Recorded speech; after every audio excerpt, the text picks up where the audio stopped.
오늘은 이제 에베소서 4장을 오늘부터 다루게 되는데 4장 1절부터 6절을 본문으로 읽도록 하겠습니다. 나누어 드린 교환을 보셔도 괜찮고 성경을 찾아서 함께 읽어주셔도 괜찮겠습니다. 에베소서 4장 1절부터 6절 한 절씩 나누어서 읽겠습니다.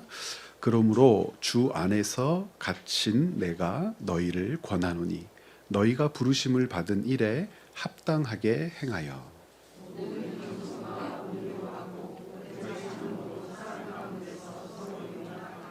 평안에 매는 줄로 성령이 하나 되게 하신 것을 힘써 지키라.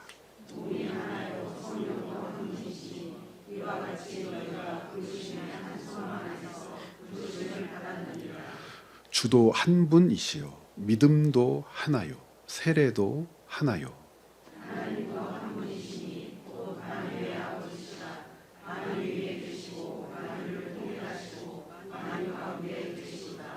아멘.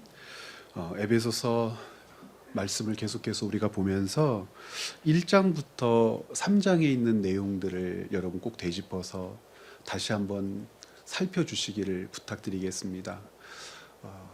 1장부터 3장에 있는 말씀을 우리가 지금까지 듣고 함께 고민했던 이유는 어쩌면 오늘부터 우리가 읽고 살펴보아야 할 4장에 있는 이 말씀을 이해하기 위한 것이라고 해도 과하지 않습니다.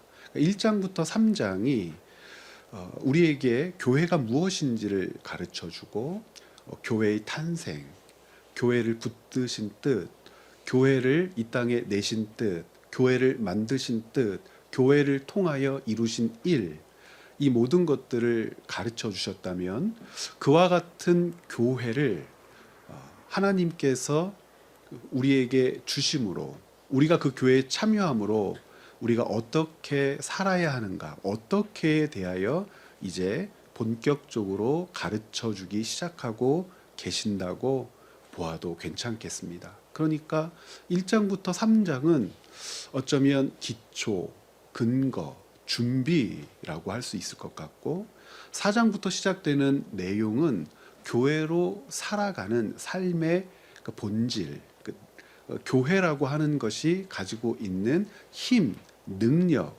이것을 구체적으로 가르쳐주는 말씀이라고 할 수 있을 것 같습니다.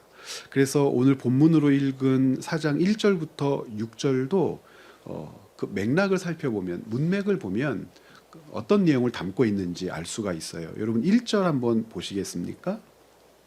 1절에 보면 부르심을 받은 일에 합당하게 행하라 라고 시작을 하죠. 부르심을 받았다.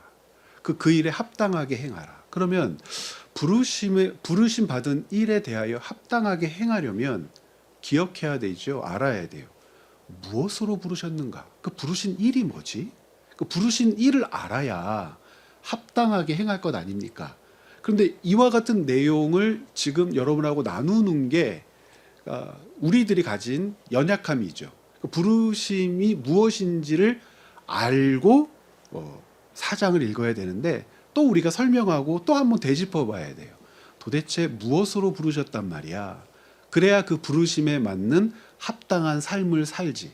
그 부르심이라고 하는 것이 무엇인지 이미 너무 자세하게 가르쳐 주셨는데 부르심이 뭔지 또 생각을 해야 됩니다. 바울도 그런 우리를 아는지 부르신 일이 무엇인지에 대하여 고민하게 하지 않고 이제 가르쳐 줄 겁니다. 그러면 합당하게 산다는 것 무엇인가? 부르심이라고 하는 것을 지금까지 이야기했던 것처럼 교회라고 생각해도 괜찮을 것 같습니다. 하나님이 우리를 교회로 부르셨다. 여러분 조금 어색하죠? 교회로 부르셨다. 왜 어색할까요? 어떤 말에 우리는 교회라고 하는 말을 연결지어서 생각하는 데에 익숙하냐면 교회가 되어간다. 혹은 교회를 이루어간다. 그래서 교회라고 하는 공동체를 미완의 조직이라고 이해하는 경향이 굉장히 커요. 그런 생각 안 해보셨어요? 교회를 이루어간다. 교회가 되어간다. 그래서 이 말은 상당히 잘못된 말입니다. 교회라고 하는 공동체 자체는 미완의 공동체가 아니라 완성된 공동체예요. 만들어져 가는 공동체가 아니라 만들어진 공동체입니다. 그런데 우리는 교회를 생각할 때마다 왜 미완의 조직이라고 이해할까요? 우리의 연약함을 교회라고 하는 공동체에 투영하기 때문에 그렇습니다. 우리의 연약함이라고 하는 것은 무엇일까요? 이제 다음 주까지 구체적으로 살펴보겠지만 핵심 내용은 나보다 다른 사람을 낮게 여기지 못하는 연약함입니다. 사랑하지 못하는 연약함이고 용납하지 못하는 연약함이고 긍휼을 베풀지 못하는 연약함이고 겸손하여 다른 사람들을 귀하게 높여주지 못하는 연약함이고 나와 같은 존재로서 그 사람을 귀하게 붙들어내지 못하는 연약함이 우리에게 있는 거예요. 사람과 사람이 모인 공동체라고 인식하고 있기 때문에 사람과 사람 사이에서 일어나는 분노를 제어할 수가 없고 안에서 일어나는 셈이나 탐욕이나 여러 가지 다른 사람을 향한 못된 마음들이 사그라들지 않거나 없어지지 않는 우리 자신을 너무나 알기 때문에 우리는 교회라고 하는 공동체를 보면서 항상 미완의 조직이라고 생각을 해요. 그래서 교회는 내가 완성되지 않은 연약함을 가지고 있고 하나님께서 내게 기대하시는 수준의 내가 머물지 못하기 때문에 나와 같은 사람들이 득실득실하기 때문에 교회는 이루어져 가야 해. 하나님의 기쁨의 수준으로 나아가야 해 한다고 생각한단 말입니다. 그러니까 교회를 이루어가는 조직이라고 공동체라고 사람들은 많이 생각해요. 그런데 참 잘못됐죠. 하나님께서 이 땅에 신이 만드신 기관이 둘 있다고 그랬습니다. 하나는 가정이라고 하는 기관이고 하나는 교회라고 하는 기관이라고 말씀드렸죠. 가정이라고 하는 기관을 통하여 우리가 누릴 수 있는 가장 큰 복과 은혜는 무엇이냐면 하나님의 나라를 만질 수 있고 냄새 맡을 수 있고 느낄 수 있고 눈으로 볼 수 있고 살 수 있습니다. 온전하고 완전하진 않지만 온전하고 완전하다 할 만큼 하나님의 나라를 누리며 살 수 있는 기관이 이 땅의 가정이란 말이죠. 그 교회는 무엇입니까? 그 하나님의 나라를 증시하는 공동체라고 이야기했습니다. 증명해내야 하고 보여줘야 하고 가르쳐야 하고 설명해야 하고 선포해야 하는 기관으로서 하나님께서는 이 땅에 교회라고 하는 기관을 만드신 겁니다. 그 교회라고 하는 기관을 하나님이 친히 만드실 때 미완의 조직으로 공동체로 만드셨을까? 그렇지 않단 말입니다. 온전한 공동체, 완성된 공동체로 만드셨어요. 왜냐하면 교회를 이루고 있는 지체들에 대한 하나님의 뜻이 그러하기 때문에 교회를 이루고 있는 지체들에 대한 하나님의 뜻은 크게 두 언어로 설명될 수 있다고 그랬습니다. 영원한 약속과 영원한 선택. 두 단어 다 왜 영원한이라고 하는 말이 붙죠? 처음부터 끝까지. 끝이라고 우리 언어의 한계 때문에 표현하는 것이고 처음이라고 하는 언어의 한계 때문에 표현하는 것이지만 하나님께서는 당신의 처음부터 당신의 모든 것들을 들여 하나님의 백성들을 부르기로 작정하셨고 부르기로 작정한 그 약속을 우리에게 가르쳐 주셨고 가르쳐 주신 그 약속을 이루실 거란 말이죠. 근데 하나님의 약속이 이루어졌다라고 우리가 고백할 수 있는 이유는 무엇이에요? 예수 그리스도께서 이 땅에 오심으로 성취될 영원한 생명을 아직 누리지 못했음에도 불구하고 우리는 하나님의 그 약속이 성취되었습니다 하고 고백합니다. 왜냐하면 그 약속의 시대를 쫓아 성취되는 역사를 하나님의 말씀을 통하여 목도했기 때문에 아브라함을 부르실 때도 그렇고 다윗을 세우실 때도 그렇고 그 약속에 투영해 놓으신 하나님의 뜻이 예수 그리스도를 통하여 나타난 것도 보았고, 예수 그리스도의 언약이 온전히 성취되어 나라고 하는 존재가 구원 백성 되었다라고 하는 사실적 증거를 내가 보고 있고 내가 부인할 수 없어요. 그러면 하나님의 약속은 영원토록 우리 안에서 이루어질 거란 말이에요. 영원한 선택이라고 하는 말도 마찬가지.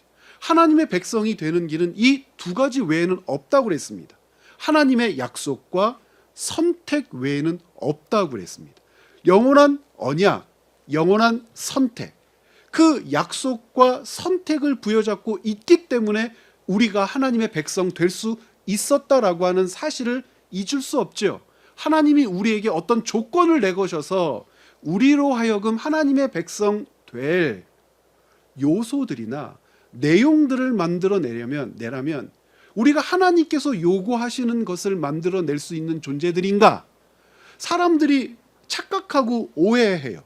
하나님께서 선택하시고 부르셨기 때문에 내가 하나님의 백성 될 수 있다라고 하는 사실은 은혜이며 감격이란 말이에요. 아는 거죠.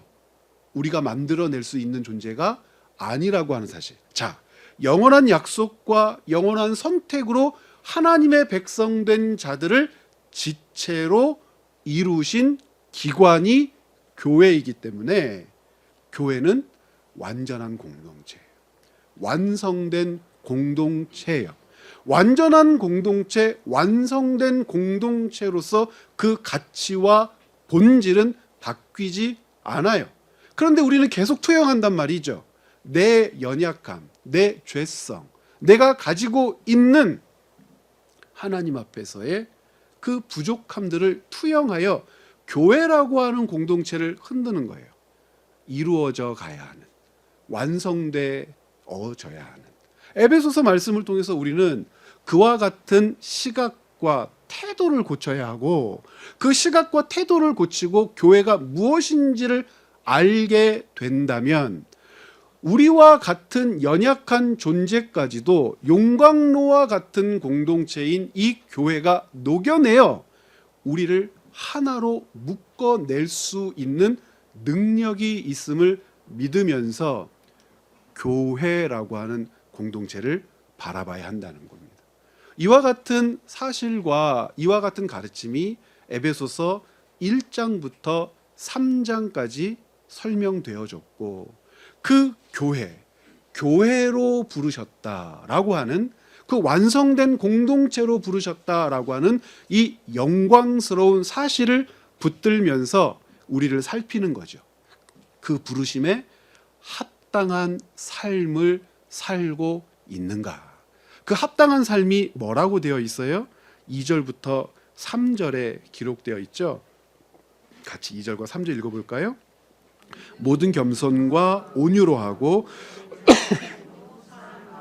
서로 용납하고 평안에 매는 줄로 성령이 하나 되게 하신 것을 힘써 지키라. 이것이 부르심을 받은 일에 합당한 행위, 삶입니다.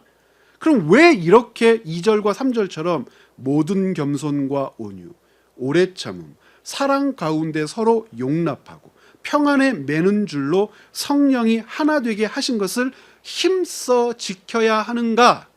이유는 너무나 분명하죠. 이렇지 않고서는 완성된 교회의 지체됨을 누릴 수가 없어요. 완성된 교회의 거룩한 지체로서의 역할을 감당하는 것이 아니에요. 그러면서 그 이유를 4절, 5절, 6절 하나라고 하는 개념으로 가르치십니다. 그 몸이 하나예요. 교회를 가르치는 거죠. 예수 그리스도를 머리로 우리가 지체되어 하나를 이루었기 때문이다. 그리고 성령도 한 분이시다. 이와 같이 너희가 부르심의 한 소망 안에서 부르심을 받았느니라. 주도 한 분이시요 믿음도 하나요 세례도 하나요 하나님도 한 분이시니 곧 만유의 아버지시라. 만유 위에 계시고 만유를 통일하시고 만유 가운데 계시도다. 자, 이 4절부터 6절, 이게 좀 자세하게 나중에 설명을 해야 될 부분인데, 이 4절부터 6절을 관통하는 단어는 하나라고 하는 단어입니다. 여러분, 이 하나라고 하는 단어가 왜 쓰였는지 이게 오늘 우리가 풀어야 될 첫 번째 숙제입니다. 먼저 말씀드린다면 이 하나라고 하는 단어를 수식하는 말은 평등이 아니라 대등이라고 하는 개념입니다.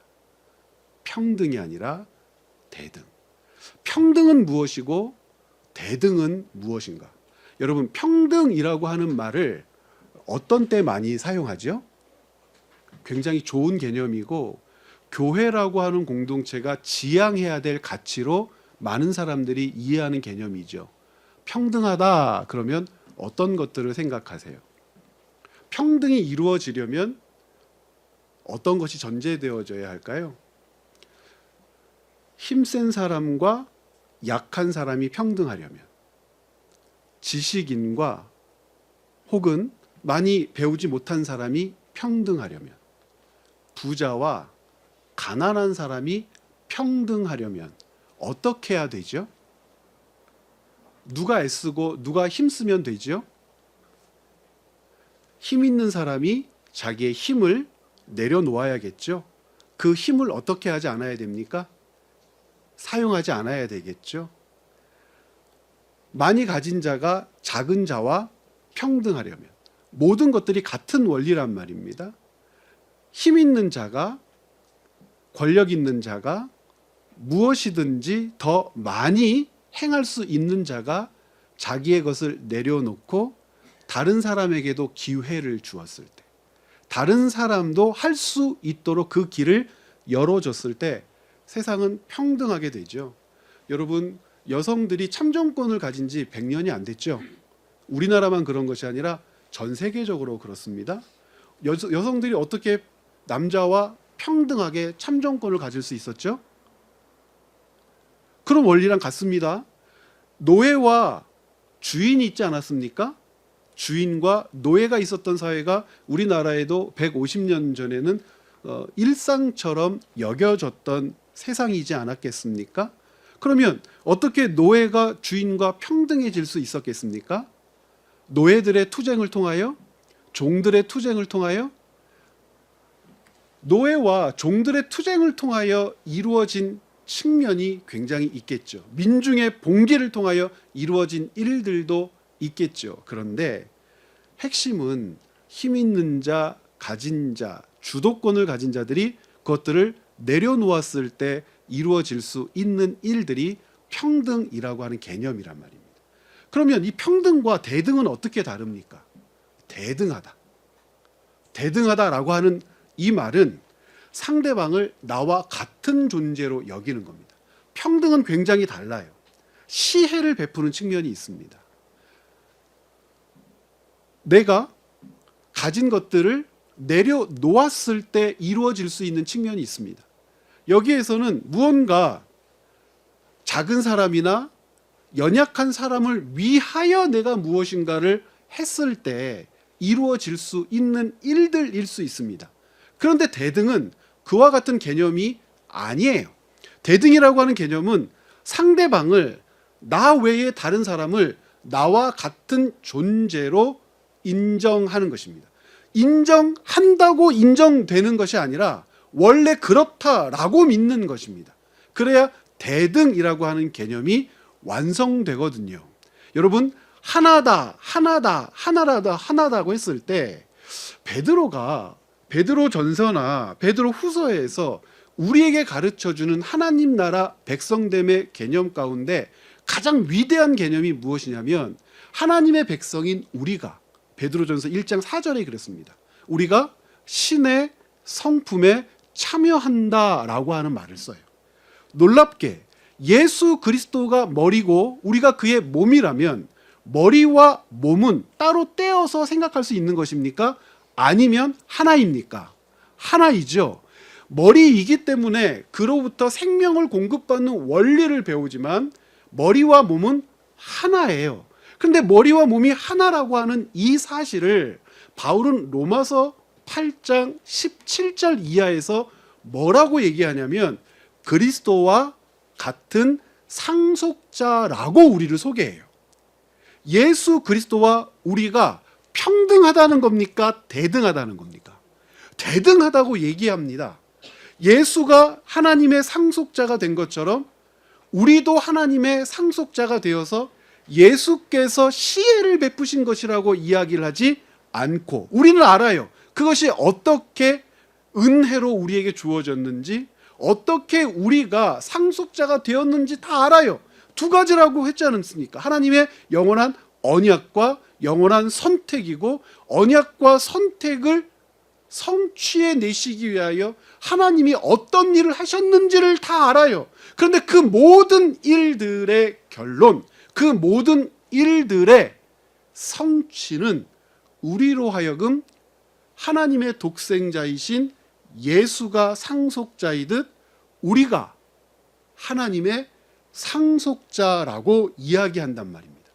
이 사실을 교회라고 하는 공동체는 서로가 서로에게 가르치고, 서로가 서로에게 보여주고, 서로가 서로를 인정하고, 서로가 서로를 대하고, 서로가 서로에게 이 이야기를 들려주고 가르치고 설명함으로 이 땅에서 하나님의 나라가 무엇인지를 증시한단 말입니다.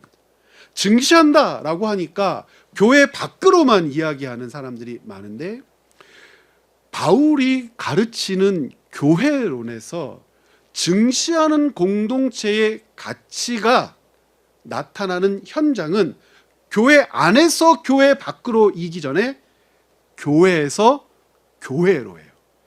지체가 지체에게, 몸이 몸에게, 역할이 역할에게 하나됨을 가르침으로 교회를 가르치고 대등을 가르치고, 우리가 하나님의 나라로 이 땅에서 바라봐야 할 하나님의 영광스러운 결과가 무엇인지를 잊지 않도록 붙들어 준다고 이야기한단 말입니다. 다시 한번 평등과 대등에 대해서 설명할 길이 있겠지만, 그래서 이와 같은 소제목을 한번 정해봤습니다. 우리는 말씀을 조차 하나가 될 수 있을까? 굉장히 추상적입니다. 하나가 된다. 그러면 이것을 굉장히 추상적으로 생각합니다. 추상적으로. 뭔지는 알겠는데 설명하기 어려워해요. 한 걸음 더 나아갑니다. 평등을 넘어 대등을 실현하는 공동체가 될 수 있을까? 평등을 넘어 대등을 실현한다. 평등을 넘어선다는 것은 무엇일까요? 무언가 가진 자가 갖지 못한 자들을 위하여 시혜를 베푸는 양, 그렇게 사는 것이 옳은 것인지도 알고, 그렇게 행하는 것이 좋은 것인지도 알고, 하나님께서는 우리 모두를 똑같이 사랑하시니까 내가 잘난 척하지 말아야지 라고 하는 정도로 누릴 수 있는 공동체가 교회냐? 그렇지 않다는 거예요. 우리에게 있어서 가진 것이나 배운 것이나 힘이나 어떤 권세라 하더라도 그것은 역할인 것이지, 거기에 필요한 역할인 것이지, 그곳으로 부르신 하나님의 뜻이 나를 통하여 이루어져야 할 이유가 있기 때문에 내게 주어진 것이지, 내가 가진 것이 나로 말미암아 만들어진 나의 소유라고 여기고 있는데, 내가 이제 교인이 되었으니까 내가 이렇게 애써서 가진 것이라 하더라도 그래, 내려놔야지 라는 마음으로 교회 공동체에 참여하는 것이 옳지 않다는 거예요. 평등에서 대등으로 넘어가는 공동체라고 하는 것은 너무나 놀라운 거예요. 우리는 그래서 교회 안에서 겸손한 사람들을 굉장히 좋아해요. 야, 저 사람은 돈이 많은데, 야, 있는지 없는지도 모르게 저렇게 참 겸손해. 저 사람은 엄청나게 많이 배웠는데, 박사학위, 박사 할아버지보다도 더 아는 것이 많은데 어쩌면 저렇게 작은 사람, 연약한 사람, 학생들하고도 어울려서 잘난 척을 하지 않을까? 이것은 칭찬받을 일이 아니에요. 이것은 뭔가 대단하다고 추앙받을 일이 아니에요. 역할을 알고 소임을 아는 자들이 사는 것이고, 역할과 소임이 있음을 믿고 인정하는 사람들에게 있어서 역할은 그의 역할이나 역할은 나의 역할이나 다르지 않음을 문제없이, 갈등 없이, 분쟁 없이, 토론 없이 함께 살아갈 수 있어야 한다는 겁니다. 그래서 에베소 4장은 1페이지 보시겠습니까? 교회에 대한 바울의 신학이 삶의 자리로 내려오는 장면이에요. 삶의 자리로 내려온다는 게 과연 뭘까? 교회를 가르칠 때 영광의 공동체라고 이야기했던 것 여러분 기억하십니까? 왜 교회가 영광의 공동체였죠? 천군과 천사도, 권세와 나라들도 교회를 주목하고 있다고 했습니다. 에베소서 3장에서 우리가 읽어봤는데 이건 한번 찾아서 읽어보죠. 3장 9절부터 한번 잠깐 보시겠습니다. 에베소 3장 9절 제가 읽어볼게요. 9절부터 영원부터 13절까지 읽겠습니다. 만물을 창조하신 하나님 속에 감추어졌던 비밀의 경륜이 어떠한 것을 드러내게 하려 하십니다. 하나님 속에 감추어졌던 비밀의 경륜이라고 하는 게 있는데, 그 비밀의 경륜을 드러내고 보여주고 설명하고 가르칠 수 있는 유일한 기관을 만드셨대요. 그게 뭐라고 그랬어요? 그게 교회라고 그랬어요. 이 교회가 아니면 하나님 속에 감추어진 비밀의 경륜을 드러낼 수 있는, 보여줄 수 있는, 설명할 수 있는 것들이 존재하지 않아서 어떻게 해요? 이는 이제 교회로 말미암아 하늘에 있는 통치자들과 권세들에게 하나님의 각종 지혜를 알게 하려 하심이라. 하나님의 각종 지혜는 9절에 무엇과 연결되어 있어요? 감추어졌던 비밀의 경륜. 이 모든 것들을 교회로 말미암아 누구에게요? 알게 하려고. 누구에게요? 통치자들과 권세들에게. 통상 통치자들, 권세들 그렇지만 우리는 천군과 천사인 영적 존재로부터 하나님이 조성하고 만드신 피조세계의 모든 질서들을 삼라 만상을 일컫는데, 이 모든 것들에게 하나님 안에 감추어졌던 영원한 경륜의 비밀을 가르치도록 하나님이 이 땅에 교회를 주셨다는 거예요. 이것이 교회가 누리는 영광이라고 그랬어요. 그래서 11절부터 보면 이렇게 되어 있어요. 곧 영원부터 우리 주 그리스도 예수 안에서 예정하신 뜻대로 하신 것이라. 여러분, 하나님의 백성, 교회가 되는 길은 두 가지라고 그랬잖아요. 무엇과 무엇이요? 영원한 언약과 영원한 선택이 예수 그리스도를 통하여 성취되어 이 땅의 교회로 출현하게 되었다, 이 말이잖아요. 12절 같이 읽어볼까요? 우리가 그 안에서 그를 믿음으로 말미암아 담대함과 확신을 가지고 하나님께 나아감을 얻느니라. 자, 그러므로 너희에게 구하노니 너희를 위한 나의 여러 환난에 대하여 뭐하지 마라?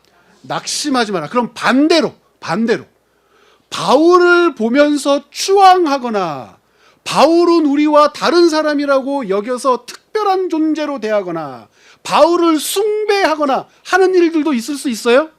없어요. 왜 그렇습니까? 바울이 감옥에 갇힘으로 하는 일은 뭡니까? 그에게 맡겨진 소임이 감당되는 방식인 거죠. 그는 그 일을 위하여 하나님이 이 땅에 내신 소중한 사람이에요. 그러면 그 일을 위하여 이 땅에 내신 바울처럼 소중한 사람이 어디에 있어요? 교회에 있죠.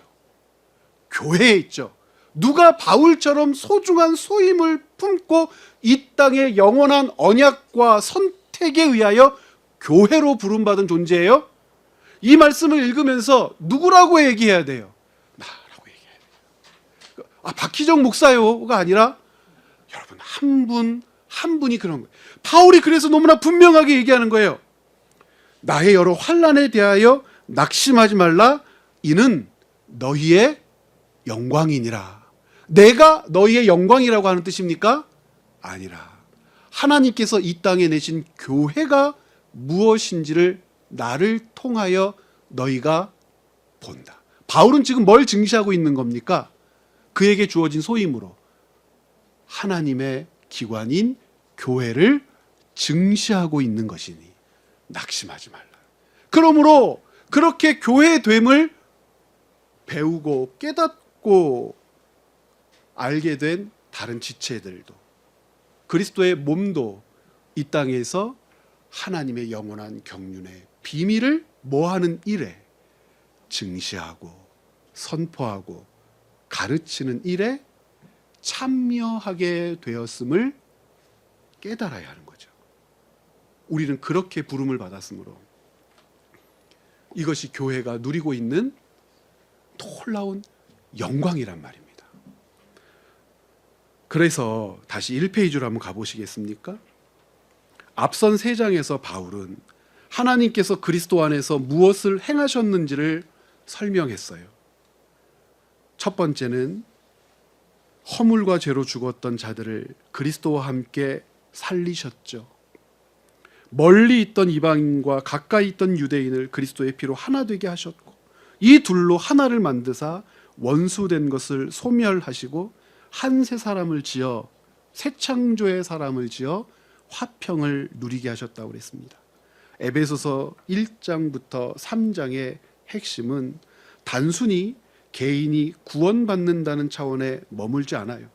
하나님께서 그리스도 안에서 새로운 인류, 새로운 사회, 새로운 공동체를 우리 안에 이루셨음을 보게 하는데, 우리는 이것을 뭐라고 부릅니까? 교회라고 부릅니다. 교회라는 이름은 이 모든 것을 설명하는 유일한 기관이고, 하나님의 감추어졌던 비밀을 천사와 천군과 온 세상의 만물에게 드러내는 유일한 기관이요. 이 모든 것들은 교회를 통하여 하나님의 비밀을 봅니다. 배웁니다. 그래서 에베소 4장은 바로 이 새로운 공동체 교회가 어떤 삶을 살아야 하는지를 이제 구체적으로 보여준단 말이에요. 에베소 4장 1절부터 6절은 윤리적인 권면이 아니에요. 어떤 말들이 나오니까 이걸 윤리적인 권면으로 오해합니까? 겸손, 온유, 오래 참음, 사랑, 용납, 굉장히 도덕적으로 윤리적으로 수준 높은 삶을 살라는 뜻인가? 그런 뜻이 아닙니다. 이미 그리스도 안에서 창조된 교회가 자기 존재에 합당하게 살아야 한다는 권면의 말씀이고, 존재에 합당하게 살아야 한다. 교회인 우리가 짊어져야 할 거룩한 의무가 무엇인지를 알게 하는 가르침이에요. 바울은 이 단락을 같이 한번 읽어봐요. 그러므로 주 안에서 갇힌 내가 너희를 권하노니 너희가 부르심을 받은 일에 합당하게 행하여. 무엇이 먼저예요? 부르심이 먼저예요. 부르심. 이 부르심에 해당하는 두 단어가 무엇이죠? 영원한 언약과 영원한 선택으로 우리를 부르셨단 말입니다. 그렇게 부르신 이유는요, 합당하게 행하게 하려고요. 합당하게 행하는 내용이 무엇이에요? 모든 겸손, 온유, 오래 참음, 사랑, 서로 용납, 평안에 매는 줄로 성령이 하나 되게 하신 것을 힘써 행하는 일이란 말입니다.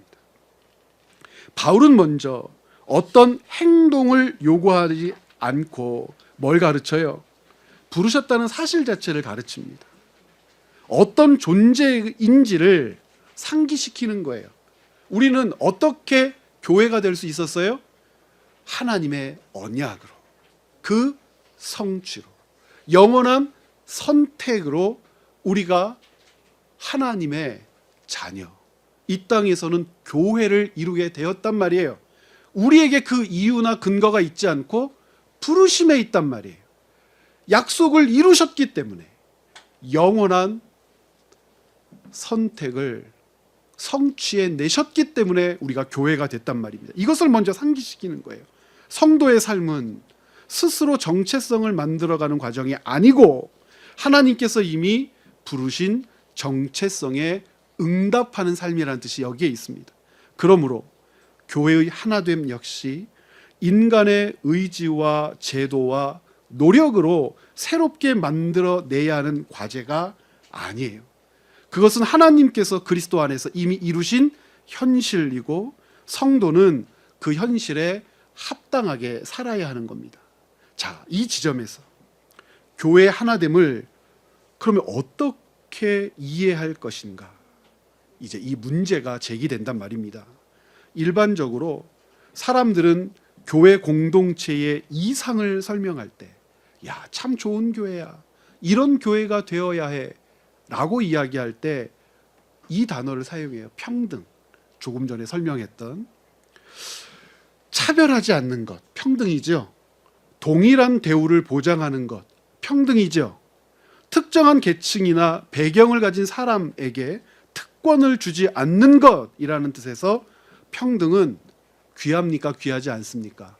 귀하죠. 교회는 당연히 차별을 배격해야 하고 외모와 배경이나 사회적 조건에 따라 사람을 나누지 말아야 하죠. 야고보서 2장 1절부터 4절이 아마도 평등을 설명하는 가장 좋은 본문 같아요. 우리 같이 한번 읽어볼까요?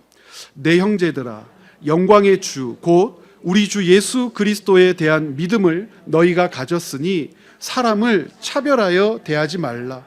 만일 너희 회당에 금가락지를 끼고 아름다운 옷을 입은 사람이 들어오고 또 남루한 옷을 입고 가난한 사람이 들어올 때에 너희가 아름다운 옷을 입은 자를 눈여겨 보미고 말하되 여기 좋은 자리에 앉으소서 하고 또 가난한 자에게 말하되 너는 거기 서 있든지 내 발등상 아래에 앉으라 하면 너희끼리 서로 차별하며 악한 생각으로 판단하는 자가 되는 것이 아니냐. 그러나 에베소서 4장 1절부터 6절이 말하는 하나됨은 단순한 평등의 수준을 넘어서요. 바울이 말하는 하나됨은 단순하게 차별하지 않는 공동체를 세우라는 요청이 아니고 서로를 같은 존재로 인정하는 공동체, 곧 대등의 공동체를 살아내라는 요청입니다. 많이 어렵습니다, 이 개념이.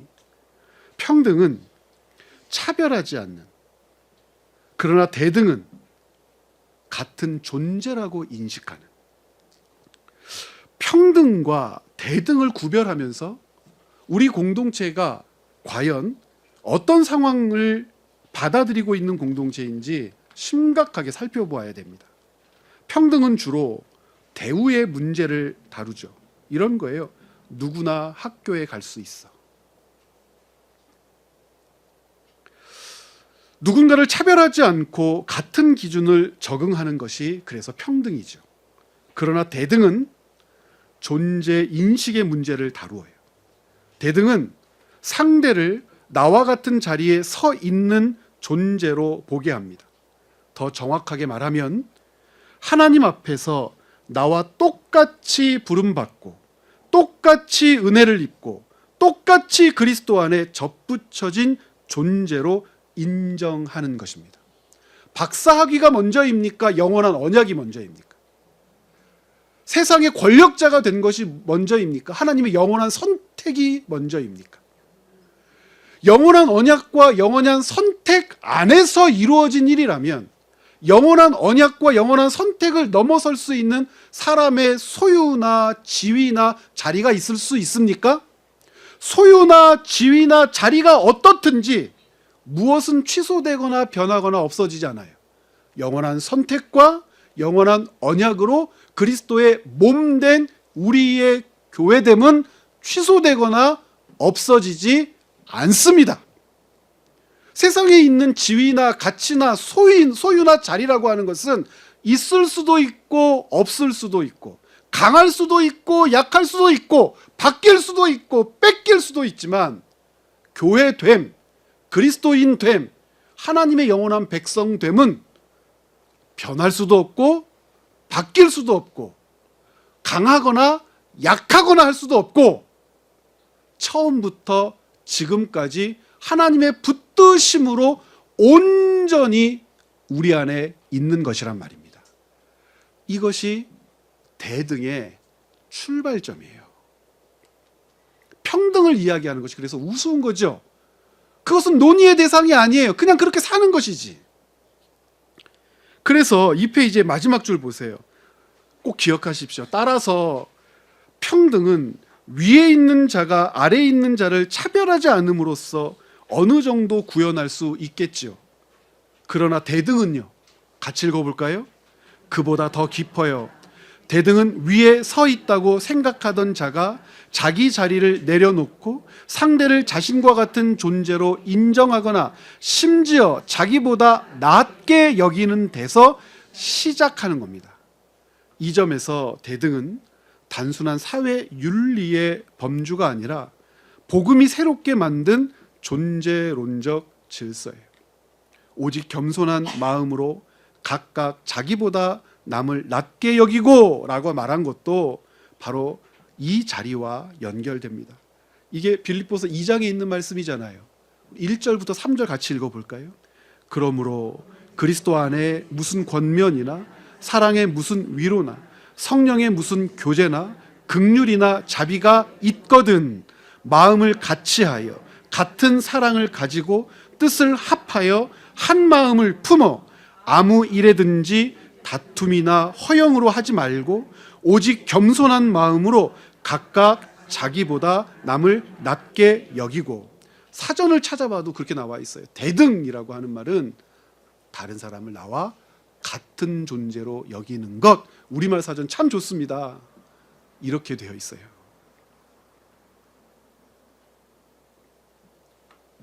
교회는 차별을 철폐하는 것만으로 충분하지 않습니다. 서로를 같은 부르심 안에 있는 자로 인정하고 같은 은혜의 자리에서 마주보는 공동체가 되어야 되죠. 그래서 자, 중간에 보시겠어요? 이러한 대등의 원리는 에베소서 전체의 맥락 속에서 이미 분명하게 제시돼요. 전체 맥락에서 도대체 어떻게 분명하게 제시될까요? 에베소 3장 한번 찾아보시겠습니까? 6절을 제가 읽어보겠습니다. 이렇게 얘기해요.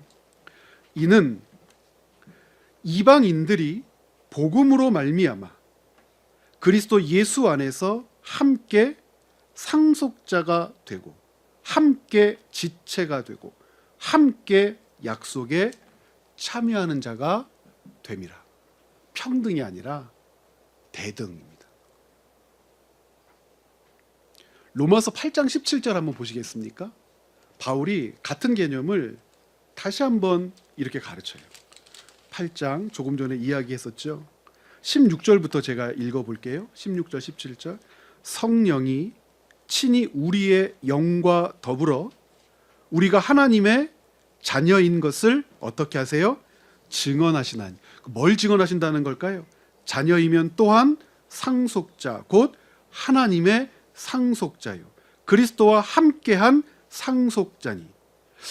이게 무섭지 않습니까? 그리스도와 함께한 상속자. 성령께서는 그리스도와 우리를 상속이라고 하는 대등한 개념으로 하나 되었음을 이야기한단 말입니다. 우리가 그와 함께 영광을 받기 위하여 그래서 대등하기에 한 몸이기에 우리의 머리시기에 머리의 고난은 몸의 고난이요 머리의 영광은 몸의 영광인 거예요. 한 몸이기 때문에 하나이기 때문에 이것을 대등이라고 교회됨이라고 부르는 것입니다. 바울은 유대인과 이방인의 관계를 설명하면서 그리스도께서 둘로 하나를 만드사라고 말했죠. 여기에서 핵심은 공존이 아니에요. 유대인은 여전히 위에 있고 이방인은 그 아래에 머무르도록 두는 방식이 아니죠. 오히려 그리스도께서 이 둘로 자기 안에서 한 세 사람을 지어 화평하게 하셨다고 선언해요. 한 세 사람은 두 집단이 불편한 휴전 상태로 억지로 묶여 있는 것이 아니라 그나 나나 이방인이나 유대인이나 그리스도로 말미암아 새 창조의 존재가 되었다는 거죠. 이전의 우열 구조와 적대 구조가 십자가 안에서 폐기되고 완전히 새로운 존재 질서가 세워졌다는 뜻이죠. 대등하다. 더욱이 이는 그로 말미암아 우리 둘이 한 성령 안에서 아버지께 나아감을 얻게 하려 하심이라 라고도 말씀하셨는데, 하나님께 나아가는 접근권 자체가 유대인과 이방인 모두에게 동일하게 평등하게가 아니라 대등하게, 유대인이 양보했기 때문이 아니라, 유대인이 이방인들의 존재를 인정했기 때문이 아니라, 유대인들이 자기들이 가진 권한을 이방인들에게도 이양하고 나누어 줬기 때문이 아니라 아예 새로운 존재로 창조했기 때문에, 유대인에서 새 창조의 백성 되었기 때문에, 이방인에서 새 창조의 백성 되었기 때문에 유대인과 이방인은 하나라고 부르는 거예요. 어떤 것으로 하나 됩니까? 둘 다 그냥 새 창조의 백성인 거예요. 뭔 남아있지 않아요. 유대인이라고 하는 정체성은 남아있지 않아요. 이방인이라고 하는 정체성은 남아있지 않아요. 그러면 누가 더 감사하겠어요? 좋은 공동체는 유대인들이 더 감사해야 되는 공동체인 거예요. 그러나 성경도 인간의 연약함을 알아 더 큰 죄인들이 더 감사하죠. 그러므로 우리가 지난 금요일에도 말씀드렸던 것처럼 아브라함의 자손인 유대인들도 새 창조의 백성이 되어야 되죠. 우리는 이 땅에 사는 백성으로 아브라함의 자손이라고 부를 수 있는 이유가 새 창조의 백성이 되었기 때문이죠. 우리는 새 창조의 백성으로 그리스도의 몸이 된 것이지, 새 창조의 백성이기 때문에 그리스도의 몸이라고 부름을 받은 것이지, 다른 조건으로 만들어낸 새 창조의 백성됨은 있을 수 없단 말입니다. 대등입니다. 따라서 교회의 하나됨은 차별을 줄이자는 수준의 이야기가 아니에요. 그리스도 안에서 모든 성도가 하나님 앞에서 어떻게 해요? 대등한 자로 서게 되었다는 복음의 결과입니다. 여러분 어떻습니까? 에베소서가 이야기하는 교회됨이라고 하는 것은 우리가 생각하고 상상하는 것 언제나 이상입니다. 자랑할 것이 없어요. 어떻게 자랑할 것이 없냐면, 가진 자가 없는 자를 섬기는 것을 자랑할 것이 없고, 없는 자가 도움을 받으면서 내가 이렇게 그리스도인들로부터, 교회로부터 도움을 받아라고 하는 것으로 움츠러드는 그런 마음 가질 필요가 없어요. 그냥 우리는 대등한 거예요. 교회를 이루는 공동체로서 그가 없으면 몸이 아픈 거예요. 몸이 없는 거예요. 지체가 없는 거예요. 어떻게 우리가 그 상황을 받아들일 수 있겠냔 말입니다. 그래서 고민하게 되는 거죠. 평등한 공동체를 넘어 대등한 공동체로 믿고 살아가는 교회, 이루어가는 교회가 아니라 믿고 살아가는 교회, 평등을 받아들여서 적용하는 그 정도의 교회가 아니라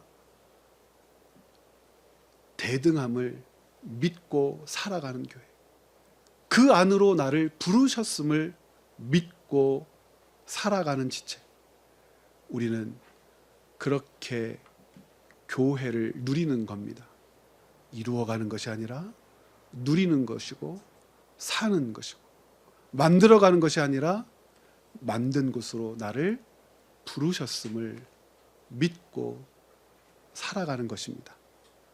채움과 비움의 교회가 이 바른 교회의 원리를 잊지 않으면서 하나됨을 이야기했으면 좋겠습니다. 오늘은 이 하나됨의 서론 부분을 같이 다루었고, 그러면 다음 주에는 왜 겸손, 온유, 오래 참음, 사랑, 용납 그렇게 하나됨을 지켜나가야 이것이 합당하게 행하는 것인가 라고 하는 부분을 함께 살펴볼 수 있도록 그렇게 하겠습니다. 잠시 기도하시겠습니다.